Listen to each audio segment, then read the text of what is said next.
오늘은 하나님과 우리 주 예수 그리스도를 알므로라는 제목의 말씀으로 함께 은혜를 나누겠습니다. 예, 하나님 말씀은 베드로 후서 1장 1절에서 2절까지의 말씀입니다. 베드로 후서 1장 1절 2절 말씀입니다. 베드로 후서 1장 1절에서 2절 말씀입니다. 우리 같이 함께 합독하겠습니다. 제가 가지고 있는 성경 384면에 있습니다. 384면 베드로 후서 1장 1절에서 2절입니다. 우리 같이 함께 합독하겠습니다. 예수 그리스도의 종이며 사도인 시몬 베드로는 우리 하나님과 구주 예수 그리스도의 의를 힘입어 동일하게 보배로운 믿음을 우리와 함께 받은 자들에게 편지하노니 하나님과 우리 주 예수를 알므로 은혜와 평강이 너희에게 더욱 많을지어다. 아멘. 네, 오늘부터는 이제 베드로 후서의 말씀으로 함께 여러분과 은혜를 나누게 될 겁니다. 이 베드로 후서를 들어가기 전에 우리가 먼저 알아야 될 그런 사항들이 있는데, 베드로 전서가 세상 속의 교회에 대한 말씀이었습니다. 세상은 바벨론이고 바벨론의 안에 있는 교회가 어떤 역할을 해야 하는지를 베드로 전서에서 말씀해 주었습니다. 이 영적인 어둠의 세력과는 대적해서 싸움을 해야 하지만 세상과는 선한 행실로 소통을 해야 합니다. 우리 제사장들이 해야 될 일은 선한 행실로 세상 가운데 그리스도의 사랑을 드러내고 보여주는 것입니다. 그 다음에 이제 베드로 후서에서는 교회 속으로 밀려오는 세상을 어떻게 대처하며 이길 것인가를 다루고 있습니다.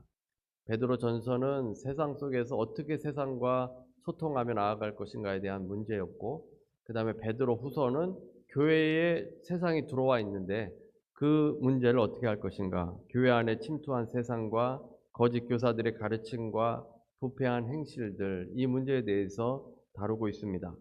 그래서 바벨론 안에 있던 교회의 사명이 베드로 전서라면 바벨론의 강력한 미혹과 거짓 가르침, 썩은 삶의 유혹에 맞서 대적해야 한다. 이 말씀이 베드로 후서의 말씀입니다.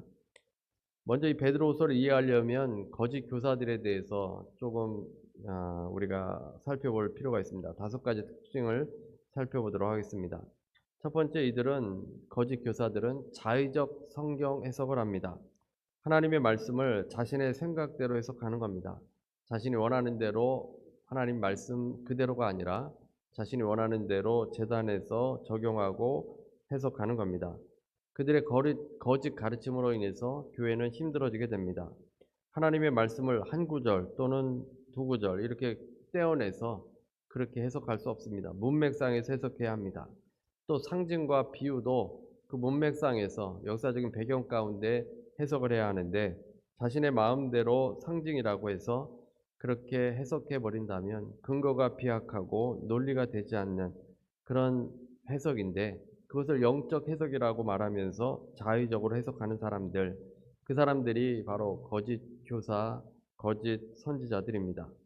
신천지나 이단이 요한계시록을 비유풀이라고 해서 자의적인 해석을 합니다. 그래서 이런 것에 현혹되지 말아야 되고, 또 유튜브에도 요즘은 여러 가지 많은 그런 해석들이 나오고 있는데 잘못된 것들이 대다수입니다. 최근에 미국의 대표적인 보수 목회자인 그레그 로리 하베스트 크리스찬 펠로우십 목사의 기사를 읽었습니다. 그분은 보수 목사입니다. 그 목사님은 자신의 트위터에 일부 기독교인들이 코로나19 백신이 요한계시록에 나오는 짐승의 표현인지 묻고 있는데 성경 말씀은 그런 가능성을 배제한다라고 하였습니다. 그래서 백신 음모론이나 극단적 종말론에 빠진 사람들은 이 백신을 짐승의 표로 생각을 합니다. 그래서 백신이 666이라고 접종을 거부하는 겁니다. 이 로리 목사는 사람들이 실제 짐승의 표 또는 666을 받을 때는 그것이 무엇인지 알게 될 것이다. 왜냐하면 적그리스도에게 충성을 맹세해야만 하기 때문이다. 적그리스도 없는 짐승의 표는 있을 수 없다. 적그리스도는 예수 그리스도가 그의 교회를 위해 재림하고 그리스도인들을 하늘로 들려 올려갈 때까지는 나타날 수 없다. 그래서 만약 짐승의 표가 되려면, 백신이 짐승의 표가 되려면 백신을 맞을 때 적그리스도에게 맹세하는 그런 맹약이 있어야 한다는 겁니다. 마치 우리가 일제치하에 신사참배가 우상숭배 아닙니까? 신사참배를 하는 것은 그냥 절을 하는 것을 의미하는 것이 아니라 일본에 있는 천황에게 절을 하는 것을 의미합니다. 이런 것들이 바로 이제 적그리스도에게 이제 맹약하는 그런 모습인데, 의료 목적으로 백신을 주거나 어떤 의료 행위를 하는 것이 짐승의 표가 될 수 없다는 겁니다. 요한계시록도 나중에 기회가 되면 여러분과 함께 나누겠지만, 상업조합인 길드에 소속이 돼서 거기에 들어가기 위해서 짐승의 표를 받는데, 그 상업조합에 들어간다는 의미는 적그리스도를 섬기겠다라는 의미입니다. 그래서 짐승의 표를 받아서 그 짐승을 섬기겠다. 그렇지 않은 이상 어떤 의료 행위가 우리에게 그런 666이나 짐승의 표가 될 수 없다는 겁니다. 로리 목사는 짐승의 표를 받는 것은 매우 인기 있는 일이 될 것이다. 하지만 우리는 그런 상황이 아니다. 여러분들이 그 표를 받았는지 적그리스도가 누구인지 걱정하는 데 시간을 허비해서는 안 된다. 그는 아직 나타나지 않았다. 예수 그리스도께 집중하고 그를 따라가야 한다. 이는 우리가 모두 아는 사실이다. 예수 그리스도의 다시 오심이 가까울수록 더욱 그리해야 한다. 구원이 예수 그리스도를 믿음으로 말미암아 우리가 구원을 얻지 않습니까? 그런데 이 666 짐승의 표를 받는다는 것은 예수님을 부인하고 그 짐승의 표를 받는다라는 의미가 되어야 하는 겁니다. 그래서 그런 것들이라면 당연히 크리스찬들이 알고 그 짐승의 표를 받지 않을 겁니다. 그런데 의료 목적이 되는 것은 짐승의 표가 아닙니다. 자의적인 해석을 가지고 이 유튜브에서 불안감을 조성하는데 다 거짓된 해석입니다. 두 번째는 영적 교만입니다. 사도들의 가르침인 하나님의 말씀이 최고의 권위를 가지고 있습니다. 하나님 말씀 외에도 하나님께서 주신 영적인 권위들이 있습니다. 거짓 교사들은 이런 것들을 무너뜨립니다. 자칭 이세벨, 자칭 선지자들이 나타나서 교회를 어지럽힙니다. 자신이 예언을 받았다고 하고 자신이 하나님 말씀 받았다고 하면서 교회를 어지럽히는 사람들이 거짓 선지자들입니다. 하나님께서 법궤에 아론의 쌍난 지팡이를 두셨습니다. 아론의 쌍난 지팡이는 영적인 질서를 말합니다. 고라와 족장들과 레위 지파가 모세의 권위에 반대해서 반란을 일으켰습니다. 그때 하나님께서 각 지파의 족장들에게 지팡이를 다 가져오도록 했습니다. 아론과 모세를 대신할 레위 지파의 지팡이에서는 움이 돋고 싹이 나고 살구꽃이 피었습니다. 하나님이 세우신 리더십을 대항하지 말고 협력하라는 말씀입니다. 그래서 하나님께서 세우신 권위에 순종하라는 겁니다. 거짓 선지자들은 교회 안의 권위를 무시합니다. 교회 안에 하나님께서 세우신 질서는 우리가 순종을 해야 합니다. 교회 안에도 리더십이 있고 질서가 있습니다. 하나님께서 세우셨기 때문에 그것에 순종하는 겁니다. 사람이 뛰어나서가 아니라 하나님께서 세우셨기 때문에 순종하는 겁니다. 그 다음에 세 번째는 탐욕입니다. 거짓 교사들의 중심에는 탐욕이 있습니다. 이 탐욕으로 이들은 움직입니다. 더 많은 것을 얻으려 하고 더 많은 목적들을 받아내려고 합니다. 더 높은 자리에 오르려고 합니다. 교회 공동체가 어떻게 되든 상관없이 자신의 탐욕만을 채우려고 하는 자들, 내 이웃이 어떤 상처를 받든 말든 상관없이 자신의 탐욕을 채우려고 하는 자들이 거짓 교사들입니다. 그 다음에 넷째는 방종입니다. 이 방종은 성적인 것인데 헛된 자유를 말하면서 성적으로 자유하라고 합니다. 성적으로 문란한 자들이 거짓 교사들입니다.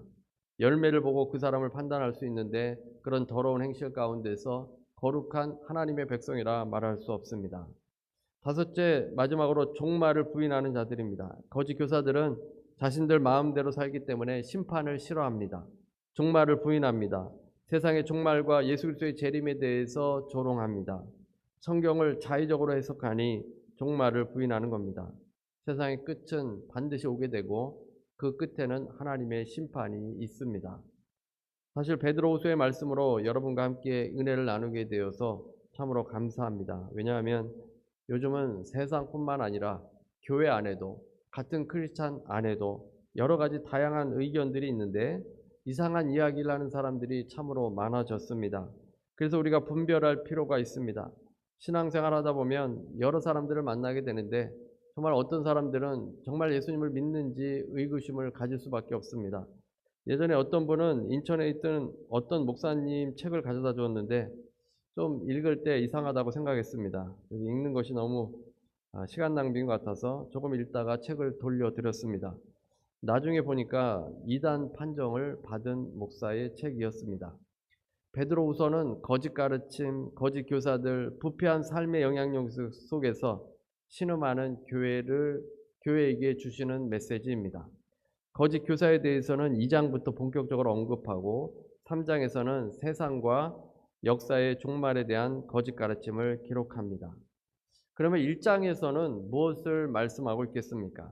1장은 교회를 더럽히는 거짓 교사들에 대한 긴급한 해법을, 긴급한 말씀을 기록하고 있습니다. 고대 문서들은 서문이 굉장히 중요했습니다. 서문을 굉장히 길게 기록을 하였습니다. 요즘 책들을 보면 서문은 짧게 기록하지만 오래된 책들은 가장 중요한 내용을 앞에 길게 기록을 하였습니다. 신약의 서신서들도 보면 서문의 내용을 굉장히 중요한 내용을 담고 길게 하는 것을 볼 수 있습니다. 왜냐하면 먼저 중요한 것을 말해야 하기 때문에 중요한 것을 먼저 말하고 나중에 설명하는 그 방식입니다. 그 옛날에는 지금처럼 인쇄술이나 종이가 발달되지 못했습니다. 그래서 책이 파손되는 경우가 많고 또 책도 이렇게 엉성하게 되어서 뒷장들이 이렇게 떨어져 나가는 그런 일들이 많이 있었습니다. 그래서 앞부분에 중요한 기록을 해야 나중에 이 책이 이제 손상이 돼도 이 내용을 잘 전달할 수 있었습니다. 그래서 앞부분에 중요한 내용을 많이 기록을 했는데 베드로후서 1장도 가장 중요한 내용을 기록하고 있습니다. 거짓 교사들을 상대하는 교회가 어떻게 하는가? 가장 중요한 것은 예수 그리스도를 아는 지식입니다. 혼란하고 어렵고 어지러울 때 예수 그리스도를 아는 지식에 집중해야 합니다. 오늘 본문 2절입니다. 하나님과 우리 주 예수를 알므로 은혜와 평강이 너희에게 더욱 많을지어다. 하나님과 예수님을 알므로 은혜와 평강이 더욱 많을지어다 라고 선포하고 있습니다. 하나님과 예수님에 대한 지식이 자랄수록 은혜와 평강이 더 충만하게 된다는 말씀입니다. 사람들은 은혜와 평강을 얻기를 원합니다. 그 은혜와 평강은 하나님과 예수 그리스도를 아는 지식과 연결이 되어 있는 겁니다. 하나님을 아는 것은 예수님을 알 때 하나님을 더 잘 알게 되기 때문에 우리가 예수님을 알아갈 때 은혜와 평강이 임하게 되어집니다. 성도의 삶에 있어서는 결정적인 중요한 내용입니다. 여러분의 삶을 한번 생각해 보십시오. 여러분의 신앙생활에 은혜와 평강이 가득합니까? 아니면 예수님을 믿는다고 교회는 다니는데도 불안하고 시기와 질투가 있고 결핍에 대한 불평이 가득합니까? 세상 일로 놀라게 되고 작은 일에도 화가 나고 마음이 요동합니까? 예수 그리스도를 아는 지식으로 나아갈 때 여러분에게 진정한 은혜와 평강이 더 충만하게 부어집니다. 다윗 왕이 죄를 짓고 밧세바와의 사이에서 태어난 아이가 이제 죽을 병에 걸렸습니다. 다윗은 식음을 전폐하고 기도하였습니다. 하나님께 기도해서 이 아이를 좀 살려달라고 다윗이 하나님께 매달려서 기도하고 있는 겁니다. 슬피 울며 간절히 금식 기도를 했습니다. 다윗은 신하들의 말도 듣지 않고 바닥에 엎드려서 하나님께 기도했습니다. 다윗은 골방에서 나오지 않았습니다. 전심으로 하나님께 기도한 겁니다. 그러나 하루가 지나고 이틀이 지나고 1회째 되던 날 아기가 죽었습니다. 신하들은 이제 걱정이 앞섰습니다. 아이가 죽은 것을 차마 왕에게 말할 수가 없었던 겁니다. 말을 했다가는 다윗 왕이 상심할 것이 분명했기 때문입니다. 그러나 밖에서 신하들이 수군거리는 소리를 들은 다윗은 신하들을 불러서 아이가 죽었는지를 물었습니다. 신하들 생각에는 이제 왕이 쓰러질 것이 분명하다고 생각했습니다. 하지만 그들의 예상과는 달랐습니다. 다윗은 아이가 죽은 것을 알고는 즉시 일어나 목욕을 하고 머리에 기름을 바르고 새 옷을 갈아입은 뒤 하나님의 전에 가서 예배를 드렸습니다. 그리고 왕궁으로 돌아와서 음식을 먹었습니다. 신하들이 보기에는 다윗이 비정상이었습니다. 다윗의 이 같은 모습을 본 사람이라면 누구라도 물어보게 될 겁니다. 신하들은 다윗의 행동을 이해할 수 없어서 물어봅니다. 다윗은 아이가 살아있을 때는 금식하고 기도하여서 하나님께 살려달라고 한 것이고 지금은 죽었으니 금식해도 다시 돌아오게 할 수 없다. 나는 그에게 가려니와 그 아기는 내게로 오지 않는다라고 하였습니다. 다윗이 자신의 아이를 위해서 기도하는 것은 당연한 일입니다. 슬피 울면서 먹지도 씻지도 않고 바닥에 엎드려서 하나님께 살려달라고 기도한 겁니다. 아버지라면 그렇게 기도하는 것이 당연합니다. 그러나 그 결과가 다윗이 원했던 결과는 아니었습니다. 하지만 다윗은 상심하거나 절망하지 않았습니다. 하나님을 원망하지도 않고 하나님께 대들지도 않았습니다. 다윗은 즉시 일상으로 복귀했습니다. 하나님의 전을 찾아가서 하나님을 경배했습니다. 다윗은 어린 자식의 죽음 앞에서도 흔들리지 않았습니다. 어떻게 다윗이 이런 평정심을 가질 수 있었겠습니까? 그의 일생을 통해서 하나님을 아는 지식 때문입니다. 하나님께서 늘 자신을 좋은 길로 인도해 주시고 푸른 초장으로 이끌어 주셨습니다. 그는 하나님을 너무나도 잘 알고 있었습니다. 혹시 하나님께서 자신이 죄를 지었지만 그 자식을 살려줄까 해서 기도했지만 하나님의 뜻으로 아이를 데려가셨습니다. 이제 금식할 이유가 없는 겁니다.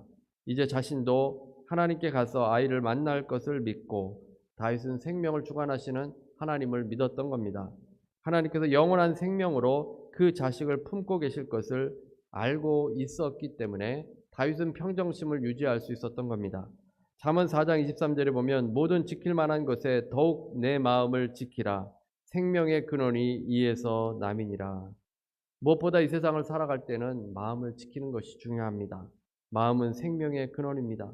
잠언 9장 10절에 보면 여호와를 경외하는 것이 지혜의 근본이요 거룩하신 자를 아는 것이 명철이니라. 평강은 다른 것에서 나온 것이 아니라 하나님을 아는 지식에서 나온다고 말씀합니다. 하나님을 안다고 해서 지식적으로만 아는 것이 아니라 우리 경험을 통해서 하나님을 깊게 알아가는 것을 말합니다. 그 하나님을 알게 되면, 그 하나님을 믿고 신뢰하게 되면 평정심이 우리 가운데 임하게 되어집니다. 이 평정심을 가졌던 사람 중에 한 사람은 베드로를 또한 꼽을 수 있습니다. 아그리빠 왕은 사도 야고보를 참수형에 처하자 많은 유대인들이 좋아하는 것을 보게 되었습니다. 그래서 이번에는 사도들 중에 가장 영향력이 있는 베드로를 죽이려고 잡아왔습니다. 베드로를 사형에 처하려고 감옥에 가두었습니다. 4명이 한 조를 이루어서 베드로를 가두었습니다.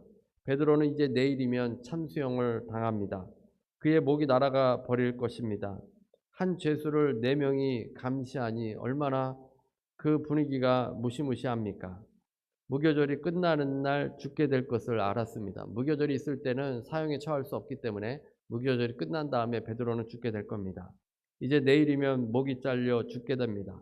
베드로의 손은 쇠사슬에 묶여 있습니다. 불안과 두려움에 뜬 눈으로 밤을 새는 것이 일반적일 것입니다. 그런데 사도행전 12장 6절에 이렇게 전합니다. 헤롯이 베드로를 백성들 앞에 끌어내기로 한 그 전날 밤이었다.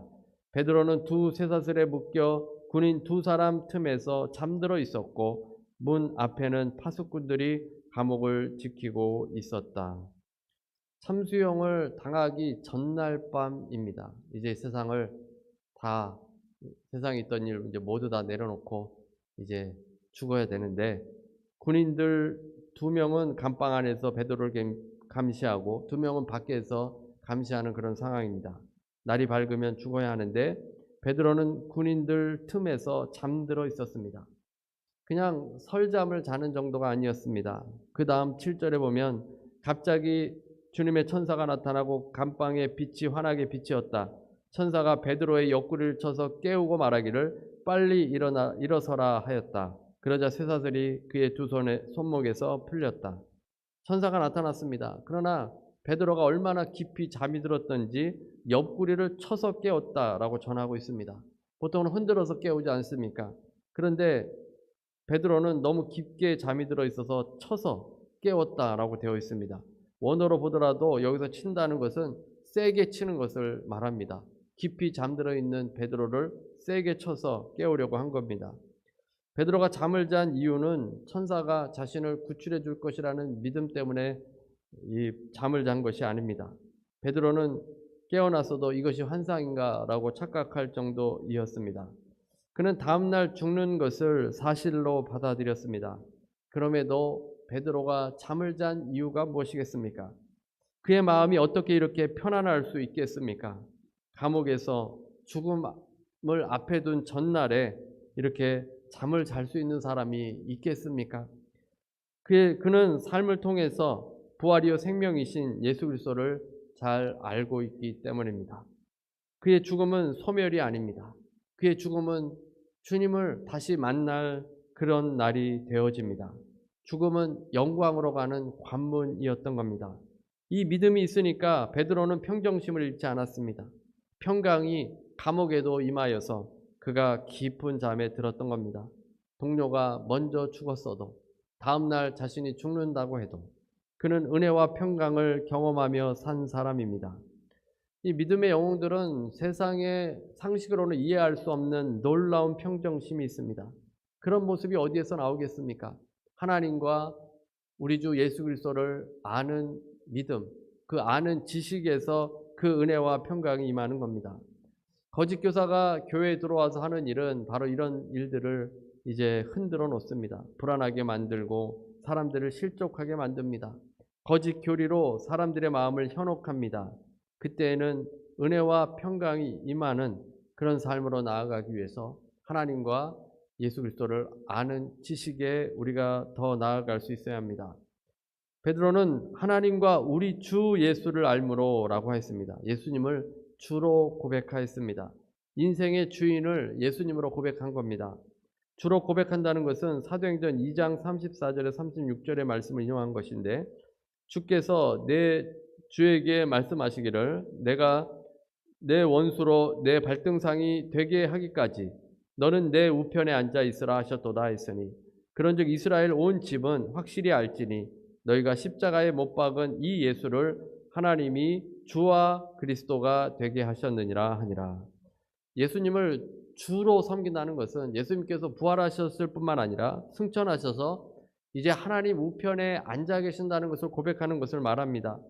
예수님께서 하나님 보좌 우편에 앉으셨는데 혼자만 앉으신 것이 아니라 에베소서 2장 4절 6절에 긍휼에 풍성하신 하나님이 우리를 사랑하신 그 큰 사랑을 인하여 허물로 죽은 우리를 그리스도와 함께 살리셨고 또 함께 일으키사 그리스도 예수 안에서 함께 하늘에 앉히시니, 예수 그리스도 안에서 우리도 이제 하늘에 함께 앉힌 바가 되었다라고 말씀합니다. 하늘에 앉으신 것은 이미 일어난 확정된 사건입니다. 성도가 예수 그리스도를 영접하고 세례를 받았다면 예수 그리스도를 나의 구주로 신앙을 고백하고 나의 구주로 이렇게 믿고 살아간다면 그는 하나님 보좌 우편에 앉을 수 있는, 예수 그리스도와 함께 앉을 수 있는 그 확신을 가질 수 있다는 겁니다. 우리같이 부족한 인간들이 예수님을 믿음으로 말미암아 존귀함을 얻게 되는 겁니다. 예수님과 함께 앉을 수 있는 영광을 얻게 되었습니다. 하나님과 함께 앉을 수 있는 영광을 얻게 된 겁니다. 피조물인 인간으로서, 피조물로서는 가장 큰 최고의 영광입니다. 성도들이 바랄 수 있는, 우리가 어리석어서 그런 것을 바라지 못할 뿐이지 우리 인간이 바랄 수 있는 최고의 영광을 얻게 되는 건데, 예수 그리스도를 구주로 믿는 자들에게 이 영광이 임하는 겁니다. 성도가 예수 그리스도를 깨닫고 그 영광을 알게 된다면 은혜와 평강을 누리지 않을 수 없습니다. 이 세상에서 높이 올라가는 것이 우리의 목표가 아닙니다. 세상의 짐은 다 주님 앞에 내려놓아도 됩니다. 이 세상에서 무언가를 하겠다, 더 많이 부자가 되어야 되겠다, 이런 것이 목표가 아니라 우리는 그리스도를 드러내며 살다가 이제 주님 앞에 가면 하늘 보좌에 우리도 함께 앉을 수 있다는 겁니다. 마태복음 11장 28절에 수고하고 무거운 짐진 자들아 다 내게로 오라 내가 너희를 쉬게 하리라. 세상에서 지친 인생들이 주님 안에서는 쉴 수 있습니다. 무거운 짐을 다 주님 앞에 내려놓을 수 있습니다. 세상에 실패한 사람도 소외된 사람도 가진 것이 없는 사람도 우리의 주로 예수 그리스도를 고백하고 주님을 따라 사는 자들에게 하늘 보좌 우편에 우리도 함께 앉을 수 있는 영광을 주시기 때문입니다. 그 주님을 알므로 인해서 평안을 누릴 수 있습니다. 자유와 안식이 보장된 삶을 살아갑니다. 베드로는 밤새 그물을 던져도 잡을 수 없던 그날 주님께서 찾아오셔서 그물이 찢어질 정도로 많은 고기를 잡도록 해주셨습니다. 그런 주님을 만나서 주님의 제자가 되었습니다. 주님을 따르다 보니까 주님께서는 병든 자를 긍휼히 여겨주셔서 병든 자를 고쳐주셨습니다. 또 죽은 자라도 할지라도 주님께서는 죽은 자를 살려주시기도 하셨습니다. 풍랑이 일어서 죽을 것 같은데 주님은 풍랑을 헤쳐갈 방법을 가르쳐 주시는 것이 아니라 풍랑 자체를 꾸짖어서 잠잠케 하시는 분이셨습니다. 그 주님은 죽음도 이기시고 부활하셔서 제자들 베드로를 만나 주셨습니다. 하나님 보좌 우편에 이제 앉아 계시는데 베드로는 세상에서 어려움을 당하며 부족과 결핍도 경험하지만 하나님과 주 되신 예수님을 알고 있기 때문에 그 예수님을 아는 지식이 많기 때문에 그의 삶에는 은혜와 평강이 넘치게 되었던 겁니다. 주님 안에서 참 안식을 얻으며 살아갔고 그의 마지막 날에도 그는 잠을 잘 수 있었던 겁니다. 세상은 거짓 교사들로 우리를 불안하게 만듭니다. 세상의 소식들이 우리를 우울하게 만들고 있습니다. 그러나 예수 그리스도를 믿어 보배로운 믿음을 가진 자들은 주 예수를 알므로 인해서 은혜와 평강이 충만해질 것입니다. 여러분도 주님께도 집중하고 주님을 알아감으로 인해서 여러분의 삶에 은혜와 평강이 더 많아지기를 주님의 이름으로 축원합니다. 우리 시간에 다 같이 기도하겠습니다. 우리의 삶에 은혜와 평강이 있습니까? 불안과 염려와 불평입니까? 우리가 신앙이 있다고 하는데 평강이 없다면 주님을 많이 알지 못하는 겁니다. 주 대신 예수 그리스도를 신뢰하지 않는 것입니다. 주님을 깊이 알아감으로 은혜와 평강을 누리는 삶이 되도록 여러분 기도하시기 바랍니다. 오늘 기도를 통해서 여러분에게 은혜와 평강이 회복되시기를 바랍니다. 우리 다 같이 통성으로 한 목소리로 기도하겠습니다. 할렐루야. 하나님 아버지 감사합니다. 하나님 아버지 시간에 기도합니다. 아버지 하나님 은혜와 평강이 너무나도 필요한 때입니다. 아버지 하나님 이 세상으로 인해서 아버지 거짓 교사들로 인해서 거짓 가르침으로 인해서 우리의 평안을 빼앗아가고 우리를 불안하게 하고 아버지 우리를 넘어뜨리는 일들이 너무나도 많습니다. 아버지 하나님과 주 예수 그리스도 우리 주 예수 그리스도를 알므로 인해서 은혜와 평강이 임한다고 하였습니다. 아버지 그 주님 붙들고 아버지 온전한 평강을 하나님 회복할 수 있게 해 주옵소서. 아버지 이 시간에도 은혜와 평강이 임할 줄로 믿습니다. 아버지 하나님 이 시간에도 임하여 주시옵소서. 성령께서 임하여 주시고 아버지 우리가 이제 하늘 보좌에 우리도 함께 있을 것을 바라보면서 그 영광을 바라보면서 아버지 주님 붙들고 아버지 은혜와 평강이 넘쳐나는 삶이 되게 하여 주옵소서. 아버지 세상의 모든 것 다 주님 앞에 내려놓길 원합니다. 하나님 우리의 고민하는 것 아버지 어려워하는 것도 다 주님 앞에 내려놓길 원합니다. 주님께서는 하나님이시고 주님께서 우리의 구주가 되셨습니다. 아버지 우리가 주로 고백하며 그 주님을 따라 사는 삶이 되었습니다. 하나님께서 도우셔서 아버지 놀라운 은혜로 아버지 또 평강으로 채워주옵소서. 다윗과 같이 아버지 베드로와 같이 하나님 그 평강으로 나아가길 원합니다. 아버지 그 평정심이 우리 가운데도 임하여 지기를 원합니다. 아버지 세상을 바라보고 놀라지 말고 아버지 세상을 바라보고 두려워하지 말고 아버지 하늘 바라보고 주님을 알아감으로 말미암아 우리가 든든한 믿음 가운데 신실한 믿음 가운데 담대한 믿음 가운데 고백하고 선포할 수 있는 주님의 은혜가 임할 수 있도록 주여 도와주시옵소서. 하나님 아버지 역사하여 주시옵길 원합니다. 아버지 주님께서 예배 가운데 진정한 안식을 얻게 하여 주옵소서. 평강을 얻도록 샬롬을 얻을 수 있도록 아버지 주님 안에서 우리의 모든 것 다 내려놓을 수 있도록 아버지여 도와주시옵소서. 하나님 세상으로 인해서 상처받고 괴로워하고 어려움 당합니까? 하나님 아버지 이 시간에 치료하여 주시고 하나님 해결하여 주시고 아버지 궁극적으로 예수 그리스도를 바라보며 살아갈 수 있는 주님의 자녀들이 되도록 주여 도와주시옵소서. 할렐루야 할렐루야 할렐루야. 아버지 하나님 역사하여 주시옵소서. 아버지 하나님 감사합니다. 하나님 감사합니다. 아버지 오직 주님 바라볼 수 있는 아버지 주님의 자녀들 되도록 인도하여 주시옵소서. 할렐루야 할렐루야 할렐루야.